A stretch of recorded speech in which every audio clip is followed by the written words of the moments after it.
Michael Penix Jr., Bijan Robinson, and the Atlanta Falcons take on Josh Allen, Keon Coleman, James Cook, and the Buffalo Bills on a Monday Night Football. We're all fired up for this one. Why? Because we've got the MVP of the league, Josh Allen, squaring off with one of the most talented throwers of the football as well in Michael Penix Jr., and that's where we'll start in the confident thrower, the lefty Michael Penix. He's been a bit up and down this season, but that's what you get when you have a gunslinger, right? He has been not as accurate as he's needed to be at times. That's what you're looking for in a second-year quarterback, is to sort of make that leap. He didn't play, again, a ton last year, but when we saw him, you got to make the easy ones, right? And against a team like Buffalo, and if you hope to get a win here, you have to be able to hit the easy throws. Now, Penix and what this offense looks like, obviously it runs through Bijan Robinson. You have to get this man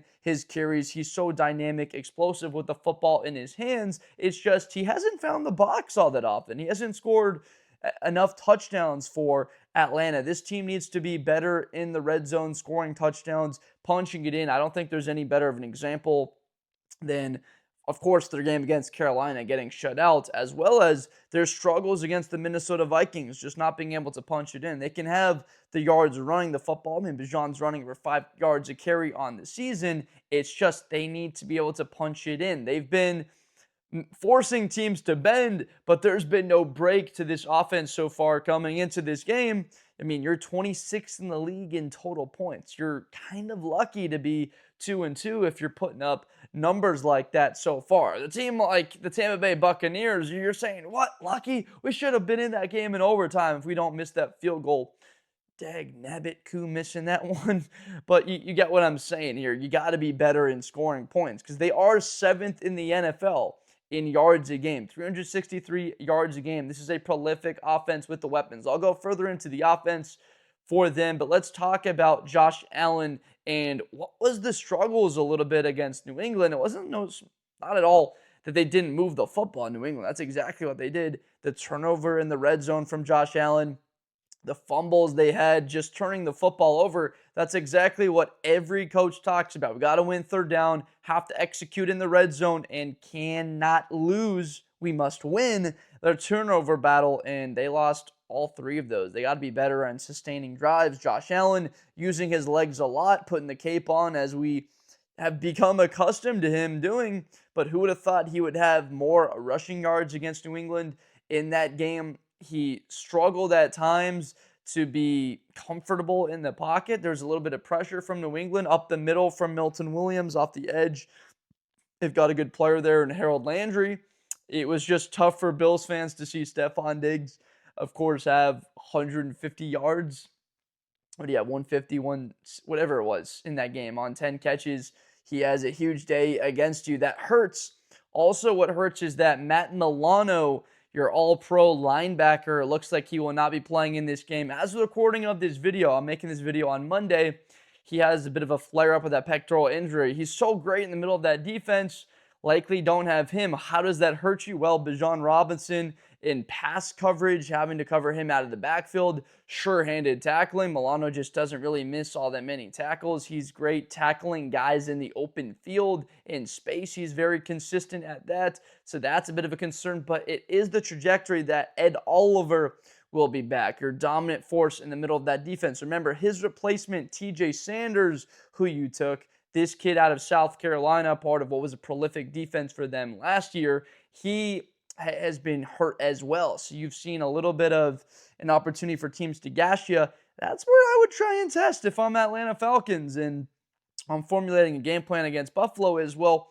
We've run the football pretty well. How is Buffalo in the sense of stopping our run game? I want to test that a bit. I mean, this is a good Buffalo defense. They're top 10. They are the number 9 yards per game defense in the league. You have given up a little bit of points. Some of that is skewed because of the game against Baltimore to start the season. They have an ability to win games in shootouts, in ugly games, but losing to the New England Patriots, of course, that's a major chink in the armor, especially now that you will have to beat New England on the road in the next matchup instead of having the division like locked up before October 10th. You would have been 5-0, 3-0 in the division. The next closest team is 2-3. You're 3 games ahead of them, plus the tie. It'd be like you'd have a 4-game lead. Instead, you've got a 1-game lead, and you're only 1 game ahead of that team, and they have the tiebreaker right now. A massive swing of events for Buffalo, but what we have in them is confidence because of their starting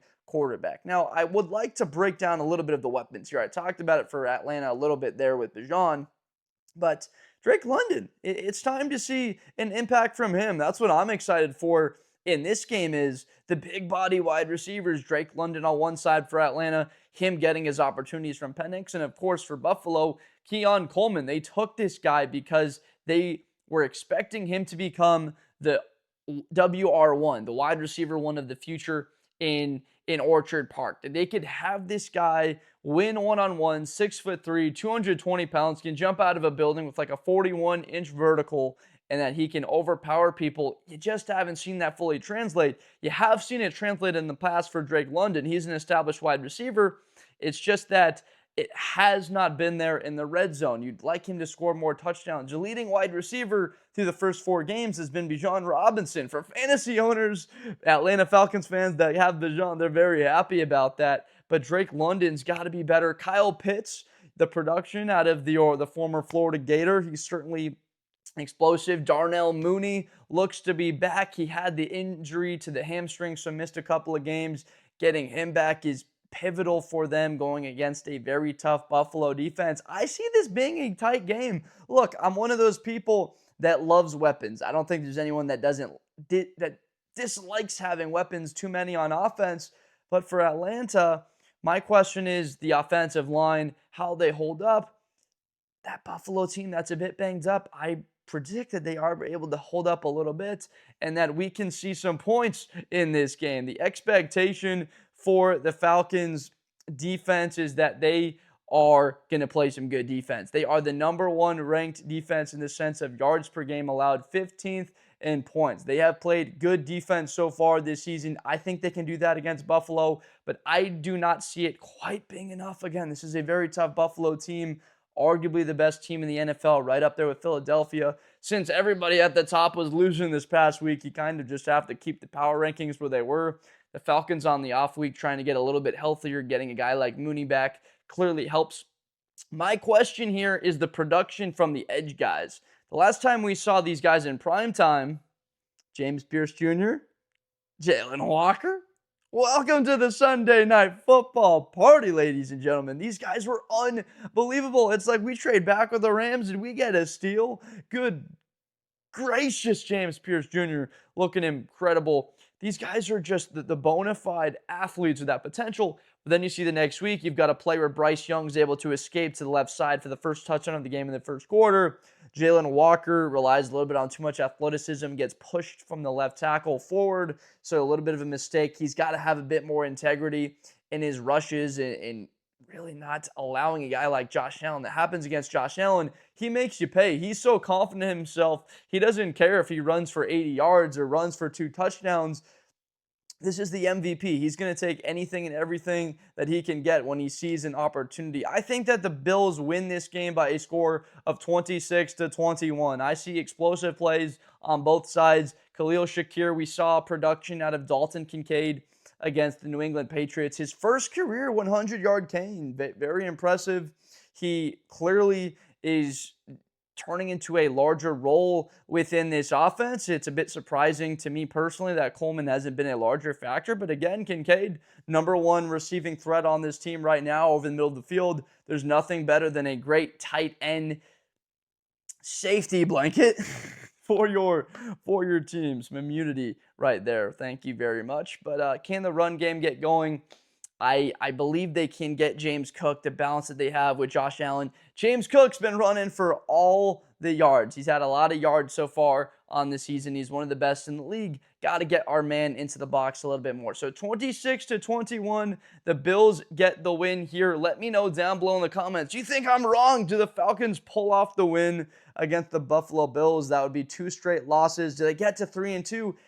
Not quite a must-win game because it's out of the conference for Atlanta, but dropping to 2-3 would really be very tough to try and dig yourself out of. For Buffalo, huge game against an opponent you feel like you can come back and bounce back with a win from after the way you're very disappointed in playing at your floor last week. So I've got the Bills 26-21. Let me know what you think in the comments. Thank you so much for watching this Blitz with Blender video. I'm Josh Blender. I make NFL and college videos every day. I appreciate you guys so much for watching, and I'll see you next time.